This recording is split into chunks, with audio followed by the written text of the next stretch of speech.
اور سے اثر اور عشاء سے فجر، یہ بڑا گیپ ہے نا. اب اس گیپ کو کیسے کور کرنا ہے؟ تو علماء فرماتے ہیں کہ اس میں مزید اللہ پاک کا ذکر کر لے. صبح فجر سے لے کے ظہر میں بھی بڑا گیپ ہے، تو فجر کے بعد اللہ توفیق دے تو اشراق چاش پڑھ لے.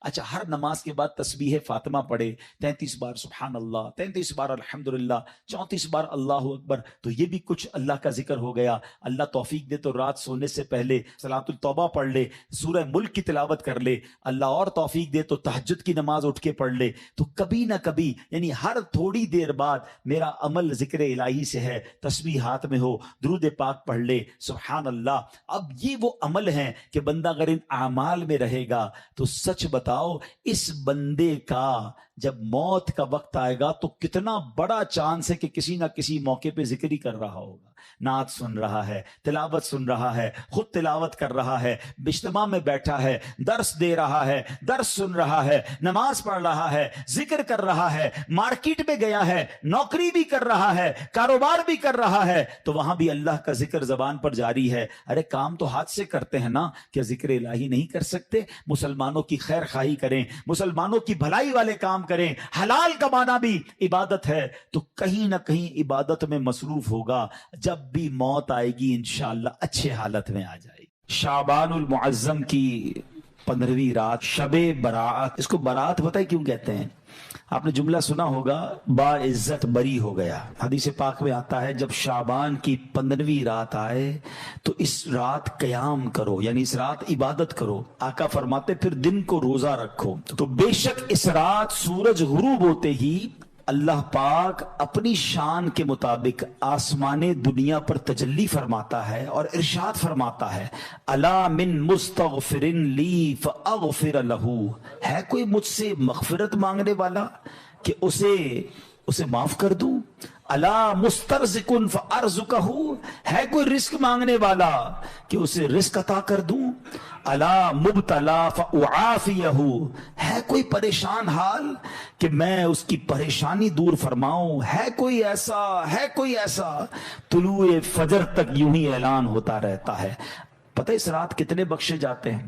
حدیث پاک میں آتا ہے اللہ کریم قبیلہ بنی کلب کی بکریوں کے بالوں کی تعداد کے مطابق گناہگاروں کو جہنم سے آزاد فرماتا ہے.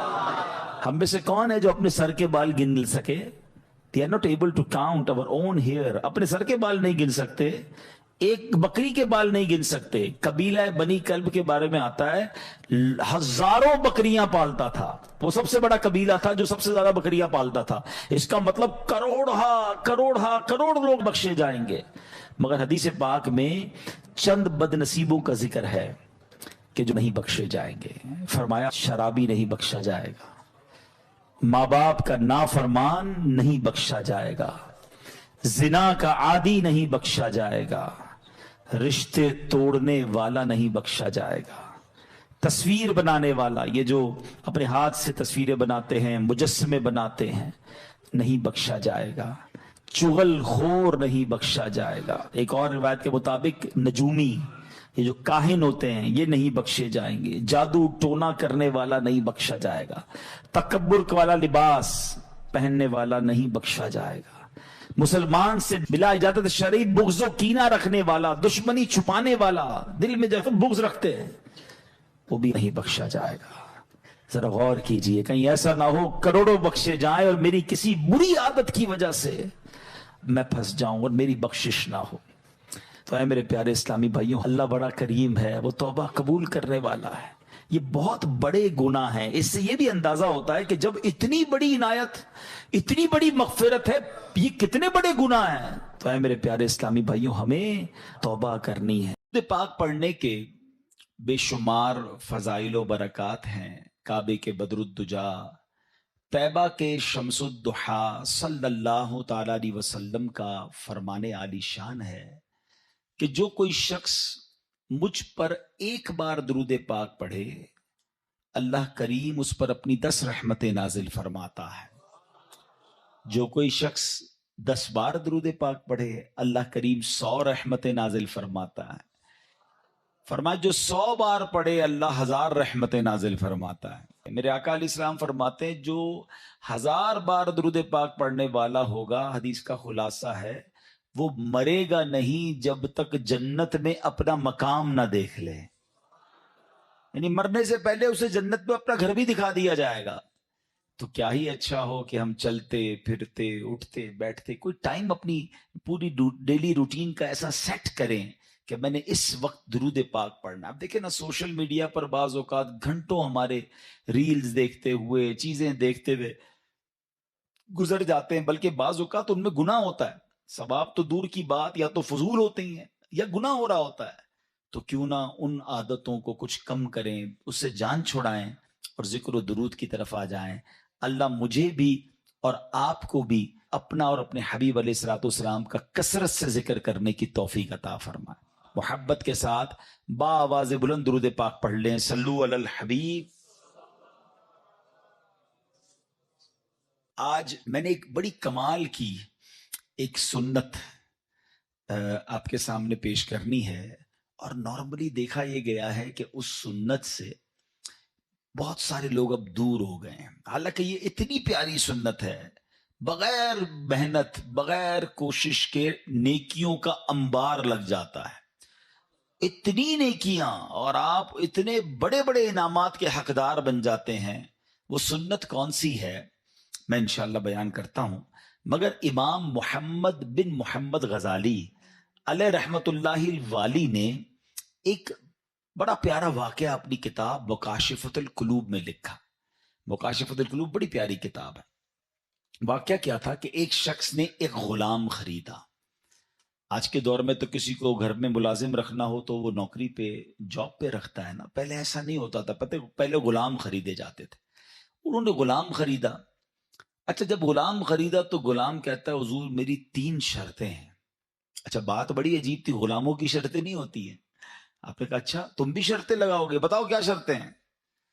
تو کہتا حضور پہلی شرط تو یہ ہے کہ آپ مجھے فرض نماز کے وقت منع نہیں کریں گے، نماز پڑھنے دیں گے. اچھا وہ آقا بھی دیندار تھا، نیک آدمی تھا. کہتا ہے ٹھیک ہے مسلمان ہوں، نماز سے کیوں روکوں گا، اوکے. کہتا دوسری شرط یہ ہے کہ دن میں جو چاہے کام لے لیں، رات مجھے آپ چھوڑ دیں گے. کہا ٹھیک ہے مجھے کام دن میں لینا، میں بھی رات آرام کرتا ہوں، تم بھی رات آرام کرنا. کہتا تیسری شرط یہ ہے کہ آپ مجھے اپنے گھر میں کوئی بھی ایک الگ سے کمرہ دے دیں گے تاکہ میں سیپریٹ رہوں. تو کہا ٹھیک ہے میں نے بھی یہ سوچا تھا گھر میں بہت سارے کمرے ہیں، غلام کا کمرہ ہوتا ہے تو میں کمرہ دے دوں گا. شرطیں کوئی مشکل تھی نہیں، آقا نے ایکسپٹ کر لی. غلام گھر پر آیا، بڑا محنتی غلام تھا، دن میں کام کرتا، رات اپنے کمرے میں چلا جاتا. ایک دن آقا چلتے چلتے اس کے کمرے کے پاس سے جب گزرا تو دیکھا عجیب منظر ہے. کمرے کی چھت کھلی ہوئی ہے، آسمان سے نور برس رہا ہے، غلام سجدے میں ہے، اللہ کی عبادت کر رہا ہے، اور اللہ کو رو رو کر یہ عرض کر رہا ہے کہ میرے مولا میں غلام ہوں، دن میں میری ڈیوٹیز ہیں، اگر یہ کام نہ ہوتا تو میں دن بھی تیری عبادت کرتا، رات بھی تیری عبادت کرتا. آقا بڑا حیران ہوا کہ یہ میرا غلام کیا چیز ہے، ایسی عبادت، ایسا نور اور ایسی گفتگو. اگلی رات ہوئی تو اپنی بیوی کو لیا کہ چلو میں تمہیں ایک منظر دکھاتا ہوں. اپنی زوجہ کو لے کر غلام کے کمرے کے پاس گیا، پھر وہی منظر، چھت کھلی ہوئی ہے، آسمان سے نور برس رہا ہے، غلام سجدے میں وہ ہے اور اللہ سے باتیں ہیں، بڑی کیفیت. جب یہ منظر دیکھا تو وہ میاں بیوی بھی آنسو بہانے لگے، وہ بھی رونے لگے کہ یہ کیسا غلام ہے. صبح ہوئی تو غلام کو آقا نے بلایا اور کہا کہ ہمیں پتہ چل گیا ہے تمہاری رات کی عبادت ہم نے دیکھ لی ہے. تم اللہ سے یہی کہہ رہے تھے نا کہ یا اللہ میں مجبور ہوں، اگر دن میں بھی فارغ ہوتا تو تیری عبادت کرتا، رات میں تو تیری عبادت کرتا ہوں. تو ہم میاں بیوی نے فیصلہ کیا ہے کہ آج کے بعد تم آزاد ہو، جاؤ دن میں بھی عبادت کرو، رات میں بھی اللہ کی عبادت کرو. اچھا ہماری جگہ کوئی ہوتا تو بڑا خوش ہو جاتا کہ چلو یار انعام مل گیا. غلام کو آزاد ہونا بڑی نعمت تھی، مگر وہ غلام دراصل وہ آقا بننے کے قابل تھا، وہی آقا تھا، وہ بڑا کمال کا بندہ تھا. وہ پتہ کیا کہتا ہے، جب آقا نے کہا نا مجھے پتہ چل گیا تم رات کیا کرتے ہو اور اس وجہ سے میں تمہیں آزاد کرتا ہوں، تو وہ غلام اللہ کی بارگاہ میں کہتا ہے یا صاحب السر ان السر قد ظہرا، اے راز رکھنے والے مولا، اے صاحب راز، راز تو کھل گیا. ولا اريد حیاتی بعد مشتہرا. اے اللہ میں اب راز کھلنے کے بعد زندہ نہیں رہنا چاہتا. اور یہ کہا اور اس کی روح نکل گئی. اس زمین پہ باڈی آتی ہے اور وہ انتقال کر جاتا ہے. اے میرے پیارے اسلامی بھائی، اب غور کیجئے، اس واقعے سے بہت سارے لیسن ملیں گے. جو میں نے کہا تھا نا کہ نبی پاک کی ایک سنت بیان کرنی ہے، وہ سنت کون سی ہے؟ وہ سنت ہے ذکر الہی. میرے آقا خوب اللہ کا ذکر کرتے تھے. کتنا ذکر کرتے تھے؟ آپ کو میں اندازہ کرواتا ہوں، آپ کو اندازہ ہو جائے گا. نبی پاک سونے سے پہلے اللہ کا ذکر، جاگنے کے بعد اللہ کا ذکر، کھانے سے پہلے اللہ کا ذکر، کھانے کے بعد اللہ کا ذکر ہے. پیارے آقا گھر سے نکلتے ہوئے اللہ کا ذکر، گھر میں داخل ہوتے ہوئے اللہ کا ذکر، قدم قدم پر اللہ کا ذکر. کیسے؟ یہ سب چیزوں کی دعائیں ہیں نا. کھانے سے پہلے کی دعا، کھانے کے بعد کی دعا، پانی پینے سے پہلے کی دعا، پانی پینے کے بعد کی دعا، آئینہ دیکھنے کی دعا، سرما لگانے کی دعا. اس کا مطلب کیا ہے؟ دعا کیا ہے؟ ذکر الہی ہے نا. اللہ سے باتیں کرنا ہے نا. نبی پاک قدم قدم پر اللہ کو یاد کرتے. سورج گرہن کی دعا، چاند گرہن کی دعا، بارش برس رہی ہے پھر دعا، بادل گرج رہے پھر دعا، قدم قدم پر دعائیں. کتنا اللہ کا ذکر کرتے تھے. اور آج بتاؤ، پورا پورا دن گزر جاتا ہے، ہم کتنا اللہ کا ذکر کرتے ہیں. یہ غلام کتنا اللہ کا ذکر کرتا تھا کہ رات بھر اللہ کی عبادت ہے. اور تمنا کیا ہے؟ مولا دن بھی مل جاتا تو دن بھی تیری عبادت کرتا، دن بھی تجھے یاد کرتا، دن بھی تیرا ذکر کرتا. ذکر الہی پر میں انشاءاللہ آگے بات کرتا ہوں، مگر اس واقعے سے ایک اور بڑا کمال کا میسج مل رہا ہے. اس غلام کی عبادت لوگوں کو پتہ چل گئی ہے، اس کا راز کھل گیا. وہ کہتا ہے مولا اب جینا نہیں ہے، میں تو عبادت تیرے لیے کرتا تھا نا، میں جانتا تھا مالک تو جانتا تھا، اب تو لوگوں کو پتہ چل گیا.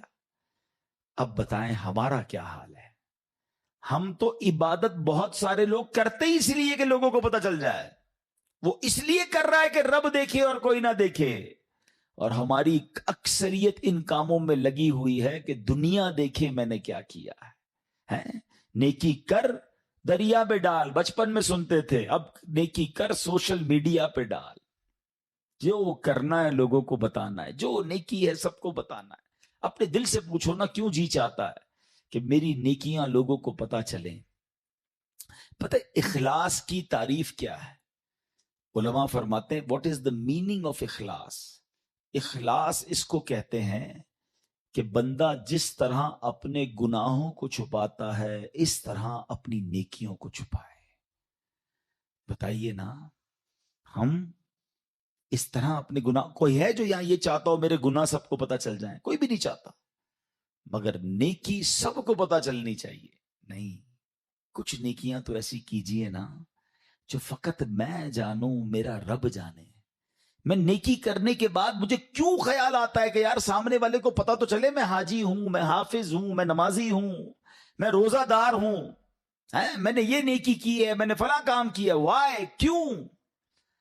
اگر دل میں تمنا یہ ہے کہ لوگوں کی واہ واہ ملے گی تو پتہ ہے اس کو ریاکاری کہتے ہیں. اور ریاکاری کو شرک اصغر کہا گیا حدیثوں میں. چھوٹا شرک. شرک کس کو کہتے ہیں؟ شرک کے معنی یہ ہے کہ اللہ کی طرح کسی کو عبادت کے لائق سمجھنا. ٹھیک ہے نا؟ یعنی اللہ کی ذات و صفات میں یا تو کسی کو شریک ماننا یا کسی کو معاذ اللہ کی طرح عبادت کے لائق سمجھنا. یہ شرک ہے، بندہ اسلام سے خارج ہو جائے گا.